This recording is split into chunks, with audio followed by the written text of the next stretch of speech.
wood-banging, laptop-losing, illegal gun-buying dipshit of a son, somebody's openly committed a crime, and this has just been bloated wide open. Of course, mainstream media press is going to ignore this because they are spraining themselves carrying water for this illegitimate regime that pays them, I imagine, a ton of our taxpayer dollars behind the scenes, because that's the only reason why I imagine they would be stuffing for this criminal shitbag so hard. But here you go.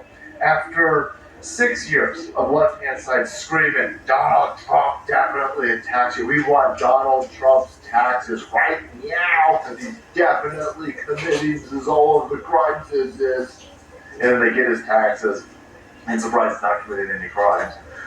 Well, here we've got a very interesting tax situation with this dementia-riddled alleged pedophile. Hey, tax chief Joe Biden didn't report the $50,000 a month in rent Hunter claimed he paid over here at PJ Media. Now, sure, Snopes and PolitiFact are frantically typing, no, this is a conspiracy terrorism theory. Hunter Biden didn't pay his daddy $50,000 a month in rent.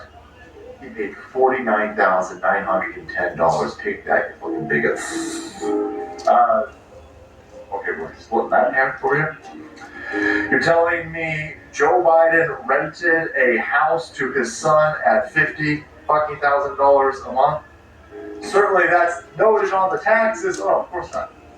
Of course it's not noted on the taxes. They're not paying tax. They're criminals. They're straight up criminals. So, Hunter Biden either lied in all of his cases where he's fighting off all of these strippers that he's knocked up and impregnated, and they're trying to extract money from this dude. And so we've got all of these receipts of the money that he's taking in and paying. Some of them, I should be honest, because he's getting a lot of under the table money. But he told everybody that he was paying $49,910 a month. So this is the background screening, the supply check over here. This is what he's telling everybody that he's doing. This is Hunter Biden, right? I'm sure all of his taxes are definitely in line. So he's paying this to his daddy a month, right? Look at the dates over here. 3/2017 to February 2018. But of course, over on Joe Biden's publicly listed taxes that, of course, he turned over because he's an upstanding citizen. Oh, wait, this isn't on there. Whoops. Crackhead son strikes again. On the Schedule E portion of his 2017 tax forms, Joe Biden reported $19,800 in rents received and none in 2018. Oh, well, that's another crime. Good for yourself. So either this dude, is this money's disappearing, or Hunter Biden's not paying this money, or if he is paying this money, his daddy's not reporting. It's all right. This is again a very, very, very small amount of the fucking crimes that this family's up to, clearly.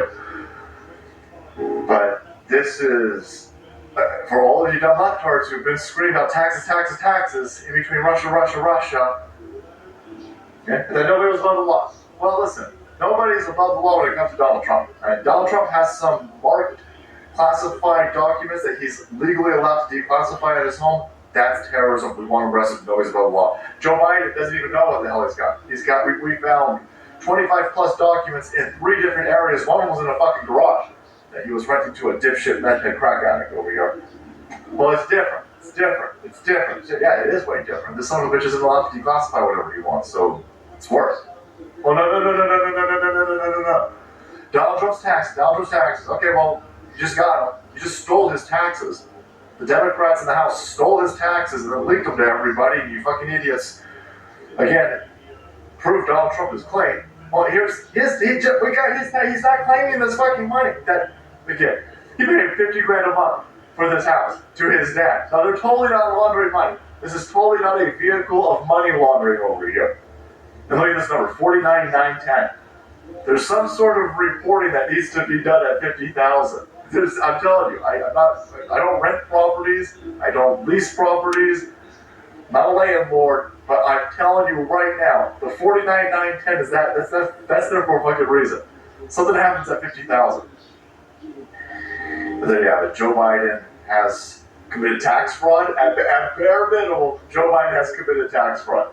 And the left-hand side, the dipshits at The View are going to be awfully quiet about it. Meathead's going to be quiet about it. Cher's going to be... All of you dipshit lefty tards out there carrying water for this illegitimate regime are going to conveniently ignore this while being upset that Donald Trump paid his taxes. You dumb assholes. Yeah, guys, thanks so much for watching the video. Sports channel. We kept up today on Joe Biden committing crimes. Hit that subscribe button and make way, because the salt must flow.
I'm Avi. I'm 31.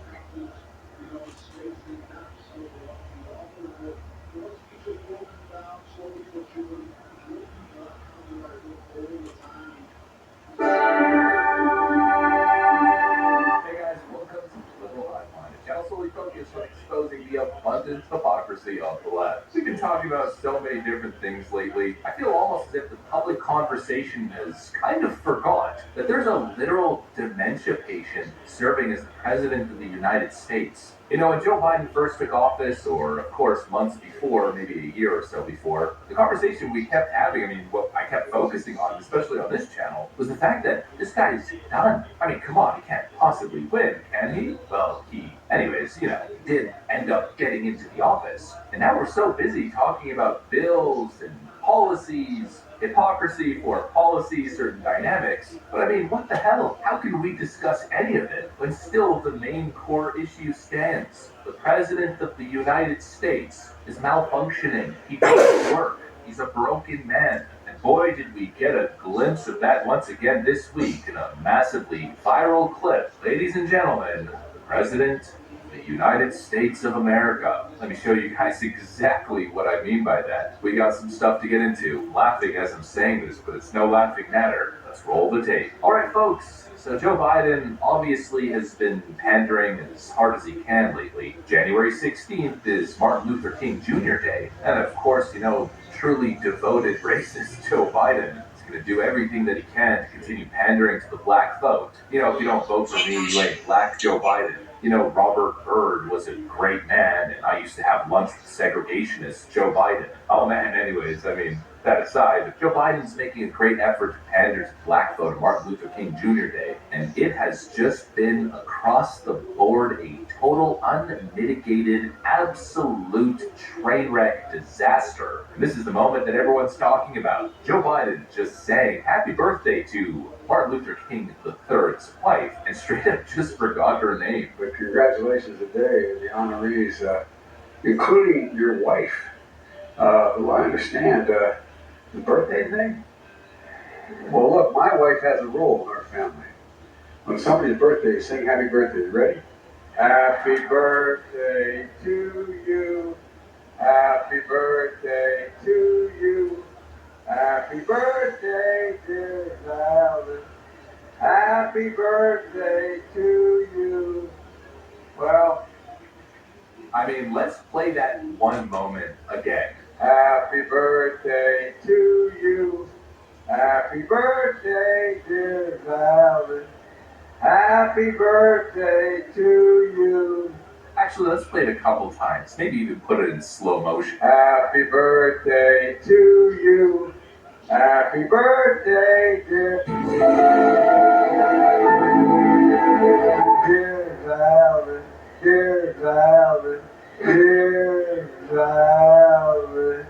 What did this man just say? Happy birthday, dear Valen? Who the hell is Valen? Again, his brain doesn't work. He could have just said, happy birthday to you. He could have twisted the song, made it work. But instead, his brain cannot think a couple steps ahead. I'm about to drive into a wall here. I'm about to crash. He doesn't have the ability to redirect, step on the brake, change course. I don't even know her name. I'm singing this song. Her name's popping up. I don't know her name. What do I do? What do I do? Dear Valen.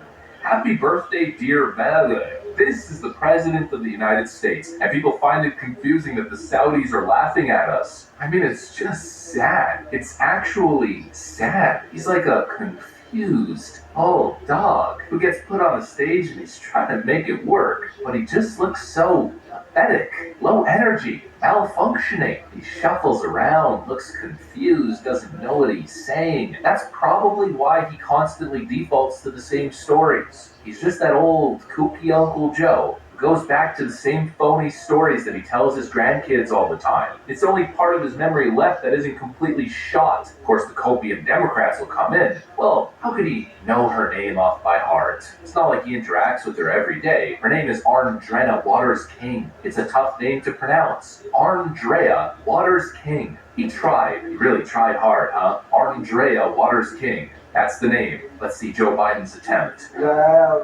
Great job, Joe. Copium Democrats are right. I should be easier on you. No, there's no excuse. It's a difficult name. Wrong. He's just not familiar with her. He doesn't know who she is. Wrong. Because even with people that he's familiar to, like, for instance, his most recent Supreme Court nomination, Ketanji Brown Jackson, I'm not the one who nominated her, and I know her name off the top of my head. Well, this is Joe Biden 2 days ago. Those are the words of Ketanji Brown Jackson, our Supreme Court Justice. Ketanji Brown Jackson. I don't even know what to say anymore. Ketanji Brown Jackson. He just appointed this woman to the Supreme Court. It's not just a random person. He supposedly vetted this individual, specifically chose her, went through the whole procedure, and then nominated her for the job. One of the most important jobs, period. He doesn't know her name. He doesn't know who she is. It was an individual who was presented to him, President Biden, this is who you're gonna pick, sign right over here. And he went, all right, Corn Pop, get me a pen. He doesn't know who's around him. He doesn't know what he's doing. He doesn't know the policies that he's signing for. He doesn't understand foreign policy relationships and business relationships. He doesn't understand business in general. He gets told to do something, and he does it. He's a puppet. He's a man whose brain is no longer working in the Democrat establishment.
Rudy's Common Sense.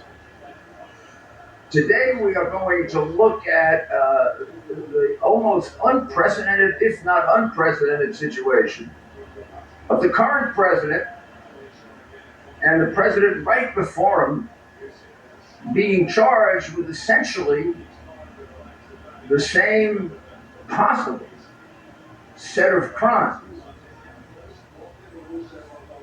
Very unusual, very strange, and very much a product of our times, which includes the criminalizing of statutes that were not criminal before for the purpose of going after your political enemies, the trend toward, if not the arrival at fascism within the Biden administration, the tremendous exaggeration they did over the discussions and debates over a small percentage of Trump's presidential records. So then when Biden was in a similar, and in some ways much worse situation, because the records turned out to be considerably more insecure than the Trump records, and held for a much longer time, the Attorney General, who is who probably is the most politicized, dishonest Attorney General in my lifetime. I don't know how they ever had this reputation of him as a judge. I do have to remind you, because you need to know this, that his son-in-law runs a company that makes millions and millions of dollars, doing programs in schools, having people, instructors come in and question the gender of very young children. Don't remember exactly the ages it starts at, but ages that would horrify you. And he's quite successful. And he's become even more successful since his father-in-law has frightened many parents who have thought that they might be described as terrorists if they object to this. But of course, the crooked arrangement we have now to completely quash the First Amendment and to deprive Americans of the right to know. Most of you don't know that his son-in-law owns a business where he's profiting from the excessive, I believe, unlawful enforcement activities of this crooked Attorney General. So this crooked Attorney General has now had to appoint two special prosecutors, one for Trump and one for Biden.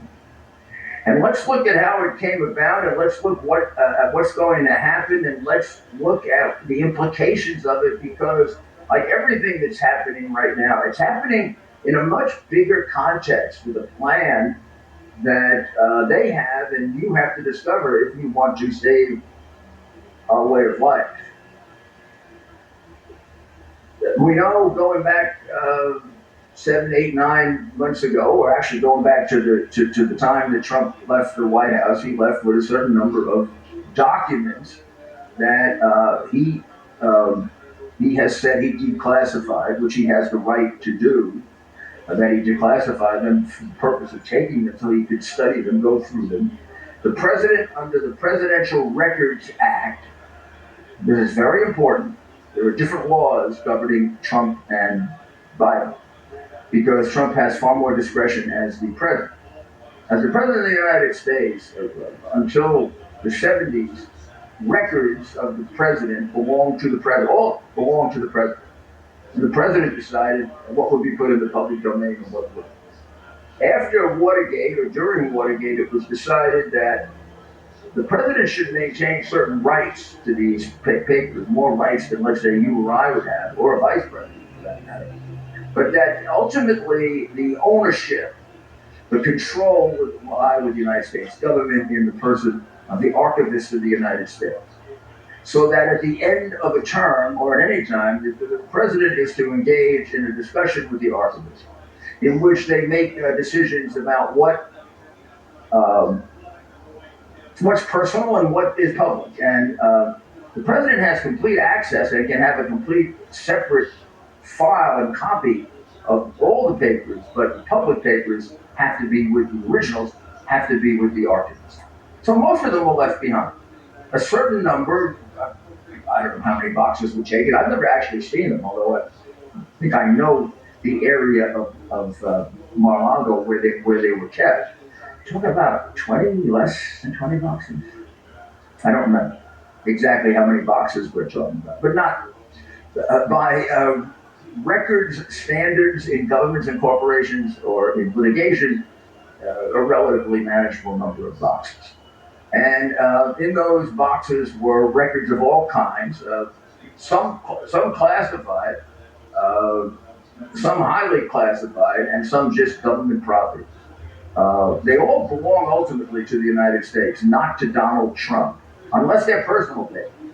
So if he has a love letter to his wife or instructions to his son in school or the report card of his son, he gets to take that out and keep it. And the archivist, just signs off on it. So this process was going on, and they were having debates over it. They say it was taking a long time. Well, I don't know how long Obama took. It may have taken longer. Obama took all the records and wanted to digitize them. Put them in a computer so you could put down Giuliani, and you could see how often my name appeared in his records, let's say. Now, I know a lot about that because I did that with my records. I believe I'm the only one who ever did that. When I was running for president in 2007, my political advisor was very angry at me for doing this. He said I was a chump. It was very easy for the press to find anything controversial because I had it all digitized. So as far as I can tell, Obama's been out of office now. He left in 16, right? So he's been out of office almost a decade. I don't even know if he started digitizing. These disputes happen all the time. But the archivist and those people are really Trump enemies. You can see by the way they play both differently with Biden and Trump. The Democrats have politicized that and weaponized it as well. But the simple fact is that Trump had in his possession a number of documents that belonged to the government, some of which were classified documents. And the government wants to say that he possessed them in violation of, well, now here's the issue. The Presidential Records Act governs the president's possession and use of these records. It has no criminal penalties. So to find the criminal penalties, to find them, you have to go further than that. And to find the criminal penalties, you have to go into the two statutes in particular that I have in front of me. Are 18 United States Code Section 2071 and 18 United States Code Section 641. Now, you're going to say, well, this has never been used against the president before. Well, that's true, but, Trump is a president against whom many things that were never done to another president were done to him. Like trying to frame him for Russian collusion, like completely misstating his conversation with Poroshenko, when in fact, with Zelensky, when in fact it was really Biden's bribery conversation that Shifty Schiff was using. But in any event, these two statutes, and it simply says, whoever willfully and unlawfully conceals, removes, mutilates, obliterates, or destroys, or attempts to do so, or with intent to do so takes and carries away any record preceding shall be fined under this title, or imprisoned not more than 3 years, or both. Now, this 2071 is very, very important because in the subsection B, if you look near the bottom, you'll see there's a provision added to it that says shall forfeit his office and be disqualified from holding any office under the United States. So let's boil it down. I find this, I do something that the phony Democrat commentators and journalists don't. I read the law. So let's find out what the law says. So what would apply here to Trump? We don't know that he's concealed, mutilated, obliterated, or destroyed anything, or attempted to do so. There's been no such allegation. But there is a word here that applies to him. And you see the word removes is underlined, right, in red. So, yes, he removed the record, okay? Now, under the right circumstances,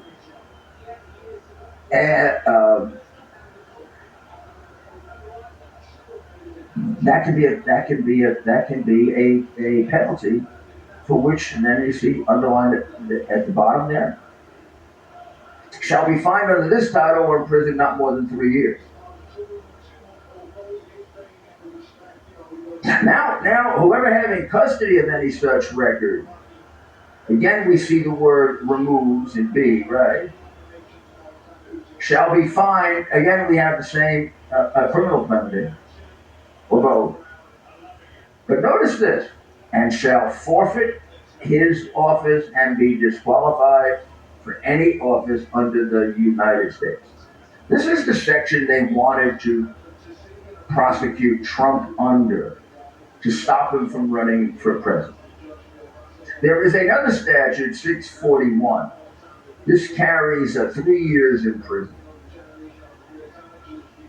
Another statute called 18 U.S.C. 641, which carries from virtually the same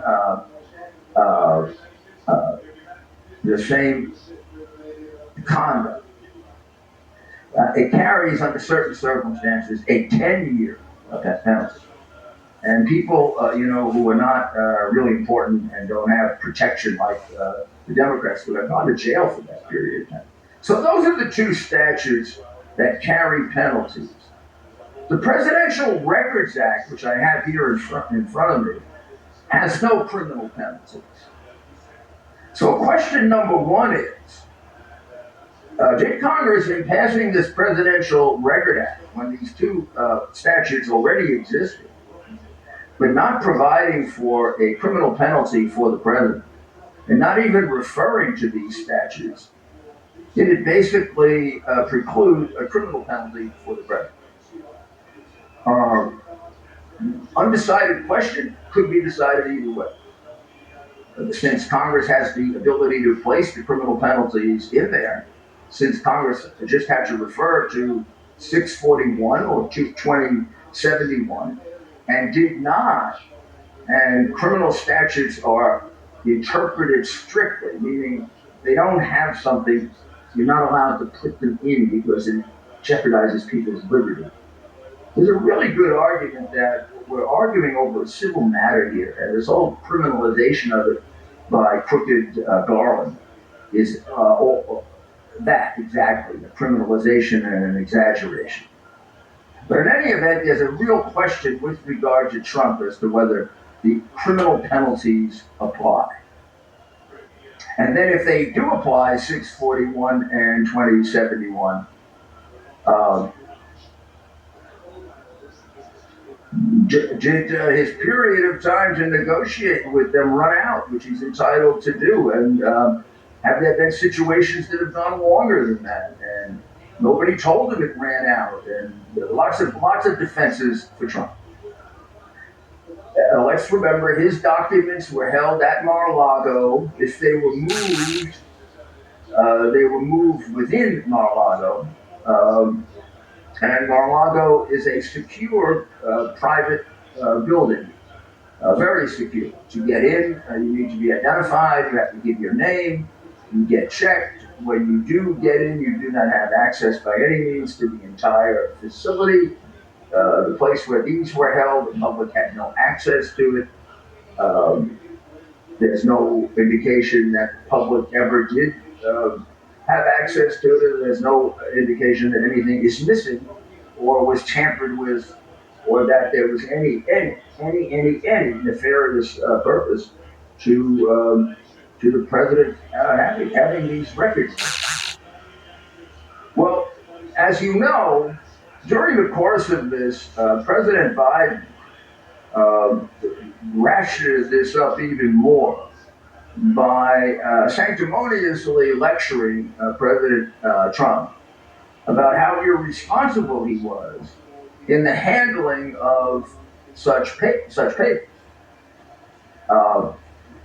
So he took what could be really a civil matter, has never been used criminally against any other former president, and put it in the criminal realm, didn't he? And serious criminal realm with this statement from Biden, which we will now play for you.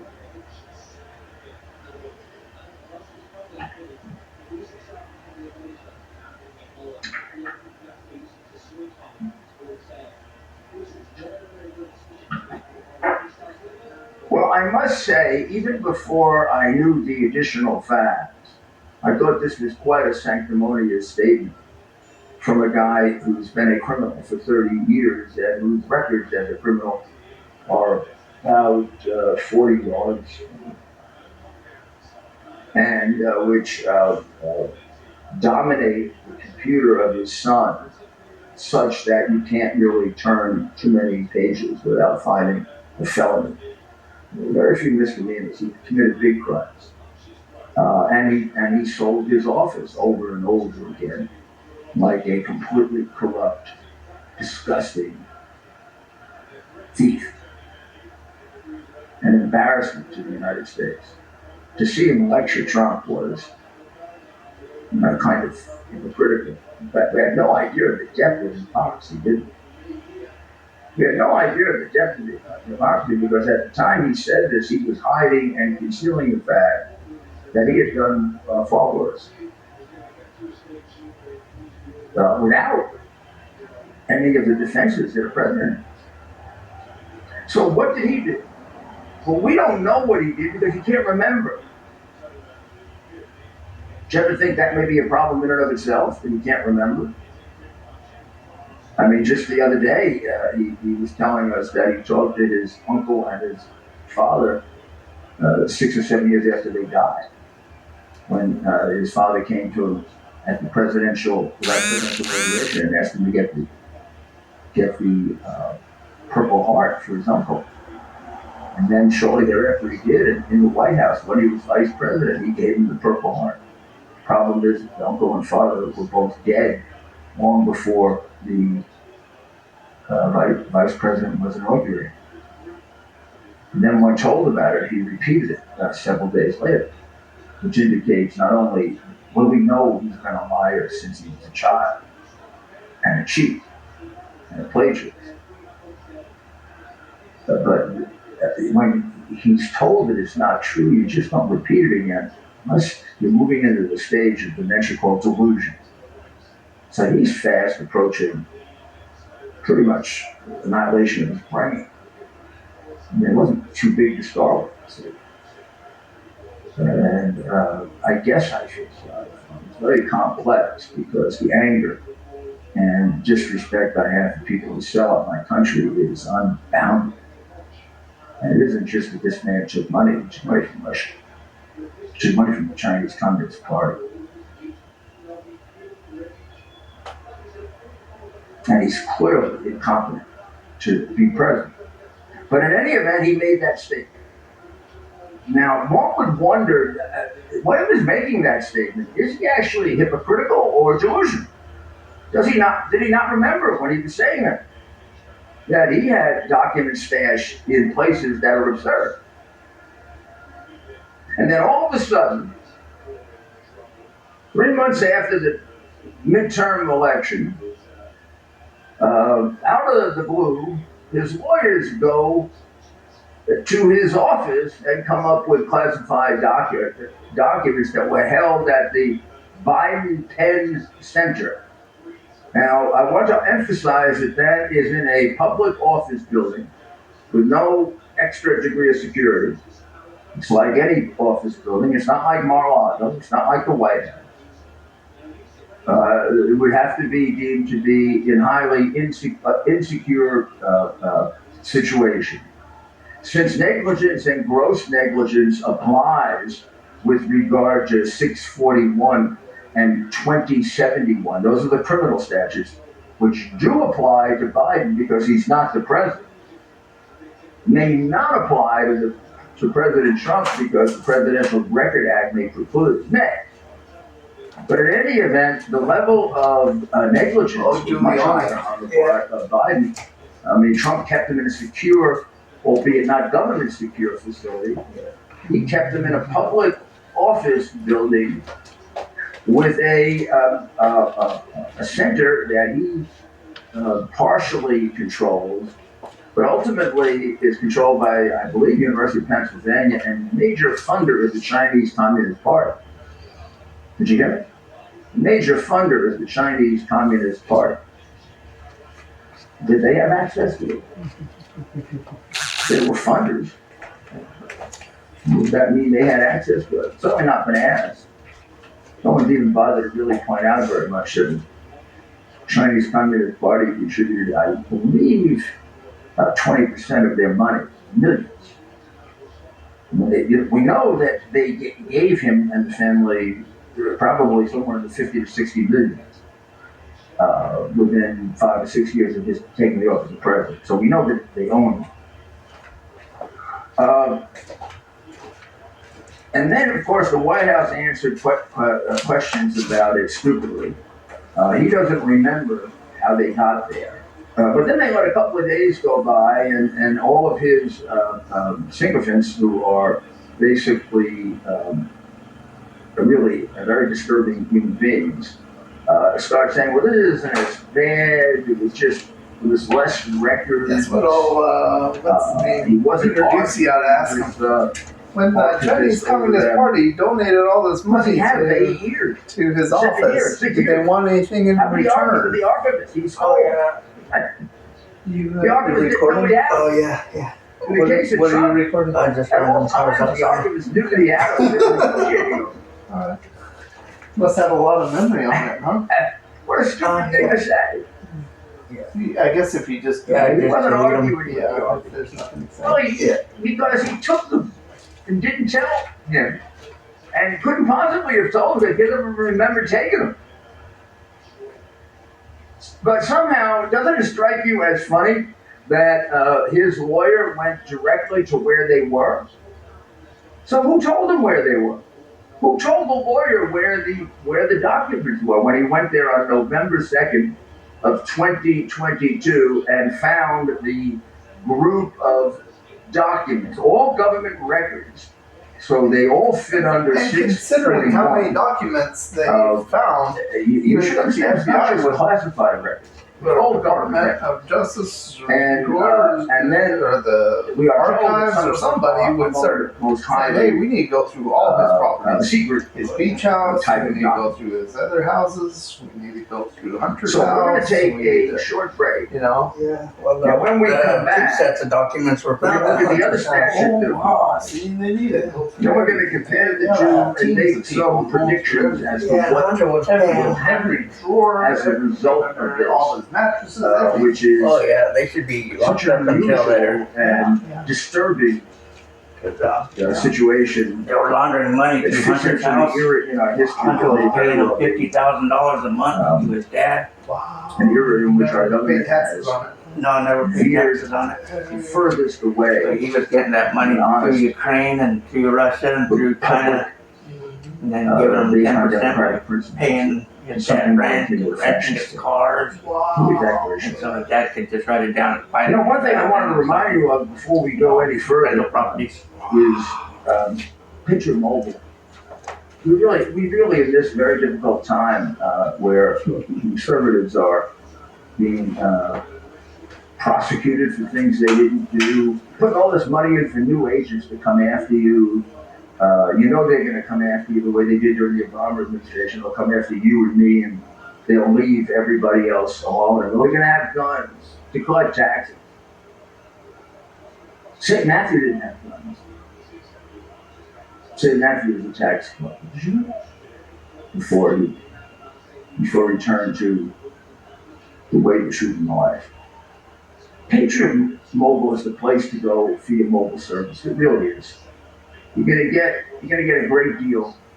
They're much more sensitive to inflation and prices, and they're much more sensitive to the middle class because you know that the Democrats and the fascists and the elitists, they just think we're all a bunch of who knows what.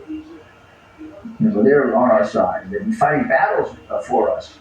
They've been there side by side in the battle for life and the battle for self-defense and the battle for free speech and the battle.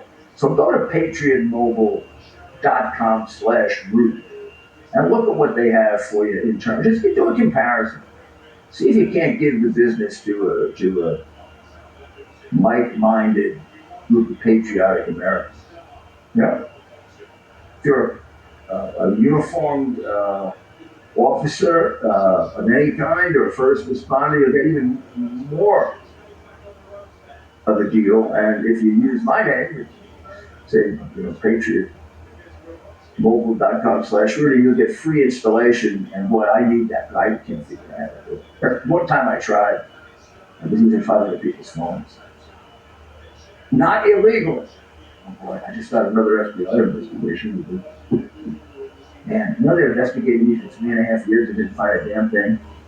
I must be pretty honest now. But that wouldn't happen with the government. Welcome back to Rudy's Common Sense, and we're discussing we're discussing the whole situation involving classified material in the possession of former President Trump, and then classified material from his vice president days, which was removed from the White House and kept in highly unsecure situation. What appears to be about as clear a violation of 18 United States Code, Section 641, as you can have. Why the difference between Biden and Trump? Because it's not clear that 641 applies to the president. There's a Presidential Records Act that guides the president's behavior, and it makes no provision for criminal penalties, and therefore the question is, can you just say, okay, we'll apply 641? Or does there have to be some kind of mention there by Congress that they wanted criminal penalties? They don't appear to have put them. But in any event, you also have a question of the 641 where Trump's conduct was arguably much more reasonable in the way he conducted himself with regard to the security of these documents, because he kept them, what appears to be, consistently in a very secure facility, Mar-a-Lago. Mar-a-Lago requires identifying yourself beforehand in order to get there. If you are not on the list, it's been checked out in advance. It takes quite some time for you to get in, and you may not get in. And when you do get in, you are restricted to the public areas, and a Secret Service agent or private security person will stop you from going to the private areas where these documents were kept. In the case of Biden, we have already discussed the fact that the first group of documents that were discovered were in a public office building, just right in the middle of town. So you see what it looks like. I mean, that's just a regular good old office building, no more secure than, or probably less secure than, my office or anybody's office.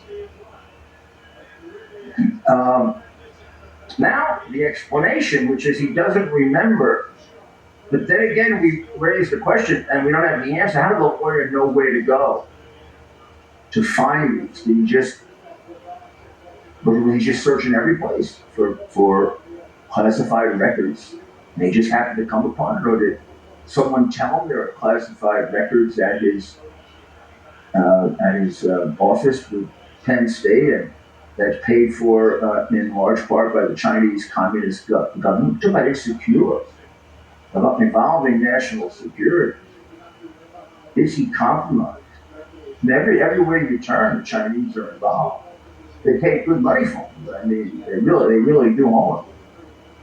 And this is the guy that gives an airbase away 400 miles from China. Any other president would have been impeached for that. Maybe tried for something. You can't try for treason, but something like what they're doing to January 6 people for much less reason.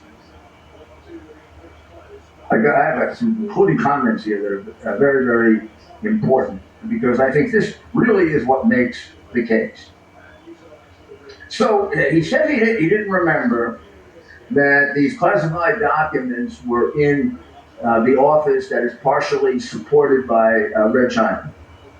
But then again, his lawyer went right to the documents, and his lawyer hasn't explained to us whether he conducted some kind of a massive omni search, or he was told by someone, or maybe someone else possesses this information other than Joe. And then we're going to start getting into more of an insecure situation. Now, they have this information on November 2nd. The election is coming up, and they're beating and beating on Trump over these records constantly. And you would think if they had any sense of honesty or honor, they would come forward and describe this, because it certainly does put some context on their attacks on Trump, which play a role, I'm sure, in the less than predicted performance for the Democrats, even for the president. But of course, they don't do that. I mean, they who would expect them to do it? They're complete cheats. I mean, these are the people that carried out the biggest fraud in American electoral history in 2020. Oh, you're going to say stealing the votes. Well, I might say that too. But I'm not talking about right now. I'm talking about concealing the hard drive from virtually every media source in the country, willing to conspire with them to destroy the First Amendment in order to prevent Donald Trump from being president. That's going to turn out to be, we should determine about the stolen election in terms of the vote and the cheating that went on with regard to the vote. But we don't have to really go much further than the suppression of the hard drive to say the election was stolen. Every poll taken has 10 to 20% of the people, Democrats, would change their vote had they known that he was a crook for life, which is what it shows. So that debate goes on for a little bit, including all of a sudden they bring it up now. You know, they wait till after the election and they bring it up now. Why the timing of it? Some people think it is because the Democrats want to get him out of office, particularly because of that performance in Cambodia, where he thought he was in Colombia, which has the entire world talking. And then thinking his father and uncle were alive, and just 2 or 3 times in the last week he's referred to the vice president as President Harris. I mean, they're trying to get you not to watch. They've got to be frightened out of their mind that he just been bullied one day. That's what happens with the disease. I mean, you just wake up one morning and you can't talk. So it may be they decided to pull the string on him and they're looking for ways to get him out. But I mean, that's speculation, and I don't know if that's true. But I do think it's something worth talking about and thinking about. So just as they were coming up with excuses for his removal of classified records in violation of 18 United States Code Section 641, which says, by the way, that if he's guilty of it, he forfeits his public office. I don't know if that's constitutional. Is this impeachment? I'm not even sure the ban on public office in the future is constitutional. particularly the presidency. But in any event, it has those, and it has jail terms, and it has a history of strict enforcement against little people. Like they go to jail for 5 years, 10 years when this happens. But then all of a sudden, shockingly, we find out they've discovered more documents at his home, also classified. Now tell me his home is secure. The home is owned by a lifetime crack addict who, if he were properly convicted, would have a record as long as your arm for all kinds of crimes, including conspiracies with some of the most dangerous criminals in the world, including one of the most crooked oligarchs in Ukraine, one of the most crooked women in Russia, the spy master of China, Whitey Bulge's nephew. Well, he's the owner of the house. Now tell me that that's secure. And then the Attorney General, when he's giving his little talk, it sounds like he misspeaks, and it seems like he's talking about there were 3 discoveries of documents. And we find out, there were discoveries of documents in 2 places of the house. One was inside the house, but the other was in the garage. And the president, in answer to Peter Doocy, makes one of the dumbest arguments. I mean, this is why, you know, he failed out of law school and had to take a paper to come back and plagiarize it. Well, why he was basically last in his class and he was like kind of a dummy. Just listen to this argument about how secure a garage is by, unfortunately, the person some of you voted for president. This is a garage that is just a garage to a house. Any halfway competent intelligence agent of any of our foreign adversaries be able to open that thing within seconds. I mean, there's no way that these laws thought that putting classified documents in your garage was the way to handle classified material. So he didn't just remove it. He put it in ridiculous places. Trump did not put it in ridiculous places. He put it in places where they were kept there. They were allowed to come and inspect, were the archivists, and they did. They even made recommendations with regard to further security for it, which were implemented. And here we have this dummy arguing that the garage was secure enough.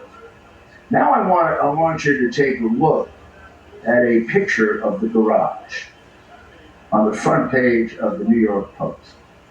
You see anybody vet this guy, but then it says, does this look secure? That is, we believe, some of the records that were supposed to be kept secure. They weren't just in the garage, locked up somewhere. It looks like they were in the garage and anybody in there would just stop off and take a peek at it. Looks like Joe had them on display. And look at this jackass in the car. They're right behind it. Yeah, you want to get up closer to a better look?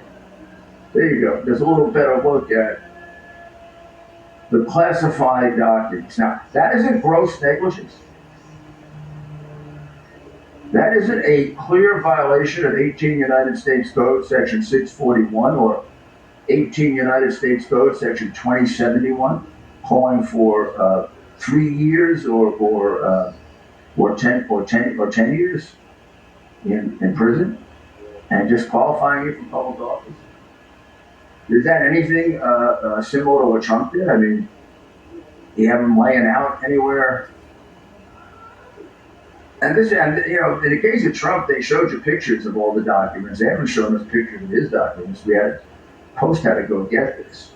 I mean, this is outrageous. What I'm looking at here is outrageous. You know, it really is. Those are classified documents. This is a guy who told you how carefully he is with classified documents. Does he lie about everything? So now what's going to happen? What's going to happen with this bit of information? A special prosecutor has been appointed for Biden. There's already one on the Trump case. There was this discussion, and I marvel at the ignorance of the intelligence. There's all this discussion: will Biden be indicted? Biden can't be indicted. Don't you remember? The sitting president can't be indicted. The Justice Department has a rule against it. Any deviation from that rule, I think, would be seen as a due process violation, like picking on a particular president. I didn't think they could ever prosecute Trump. They realized that. Mueller conceded that to me the day I came into the case. And we conducted the investigation differently as a result of that, or our defense did. Same thing is true here with Biden. No matter how clear the violation of 641 and 2071, and it's clear as molasses. I mean, just that picture makes it clear that it was grossly negligent. He took a picture. People, if anybody, foreign agent might look at that and say, hey, gee, maybe I'll break in one day and see what those things are. Since he's not there on Hunter's house, and he's probably inside smoking crack, there were 1,000 pictures of him doing that in the hard drive. And I'm sure, foreign governments have what I have. So you can't prosecute. What you can do is you can write a report. You could recommend his impeachment. You could recommend that he be indicted after he leaves office. Question: does the statute of limitations toll? Does it stop, or would he go beyond the statute of limitations? So now, suppose he doesn't get prosecuted. He can't be prosecuted so long as he's in office. Suppose you went ahead and prosecuted Trump based on the facts that we have now. I mean, you'd have a national scandal. I don't think the American people would tolerate that. I mean, the best you can say is their conduct was about the same, and I think there's a much better argument that Trump was acting much more reasonable than he was. He was engaged in a dispute. He was engaged in a discussion about the papers. He clearly had them under better conditions of confidentiality and protection than Biden did. And we've had some very, very egregious double-standard prosecutions and demonstrations, but nothing as bad as that. So I think they are basically checkmated. The special prosecutors. Now, the Biden special prosecutor could take advantage of being special prosecutor and indict him for the bribe that he admitted that he engaged in with Poroshenko.